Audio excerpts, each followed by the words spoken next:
thinks it's going to be so cool when we all are walking around with our virtual Google wallets and everything's on this virtual cashless society that's just run by computers. So this is what happened to me. My bank got a new, supposedly better, more awesome software for fraud detection. I started getting flagged for fraud every other 5 seconds. $60 purchase, I got flagged for a $22 purchase. I even got flagged at the grocery store. And it was a Saturday night, so I called my bank and they said, well, we're sorry about that. We clearly see that it's you. They wouldn't be able to do anything to take care of it until Monday. My kids just won't eat for a couple days. That's fine because they're saving you from fraud. Customer service was really careful to explain to me how this was a new, better, upgraded, spectacular fraud detection software than any other fraud detection software they had previously, and it was just so great and wonderful. In the meantime, somebody tried to make a purchase off of my account for $1,300 in boots in Georgia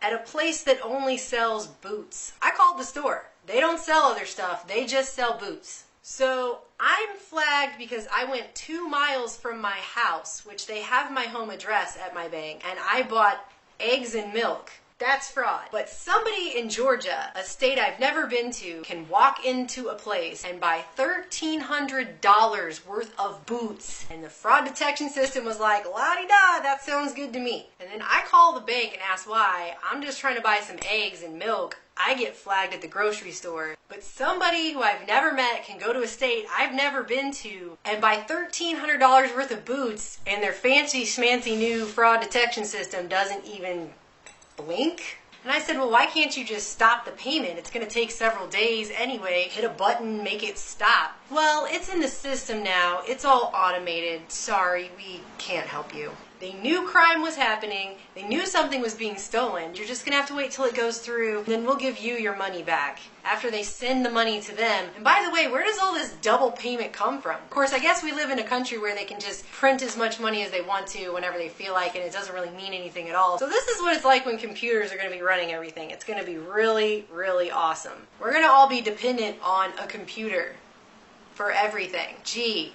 Sounds swell. And how? You know that scene in the movie Idiocracy where the lady tries to purchase french fries for her kids from the vending machine and there's not enough money on her card? It declines her and then they come and take her kids away? Yeah, that's pretty funny until that becomes what actually happens. Because even though all this stuff is virtual, you can be damn well sure it's going to have real life consequences. I've had some pretty strange encounters with debit card, credit card authorization being flagged, all online purchases I've ever tried to make. Never in the history of anything has that system caught actual fraud. People have stolen my account through whatever means and helped themselves to computers and other luxury goods. Any of those fraud systems, my bank never caught any of that. Someone helped themselves to a $700-800 computer. I saw it immediately in my account. I didn't get a call from the Visa fraud system. The bank didn't catch it. I called up the Microsoft company, or maybe it was Dell, whoever it was. I didn't purchase this. You need to cancel this. They told me, for my protection, of course, they couldn't reveal just exactly who had bought it. Well, I called back and just acted like I had bought it just so I could find out where it was being shipped to. And I was able to get that information from them, even though they were unwilling to be helpful with me and uninterested in stopping a fraudulent criminal purchase.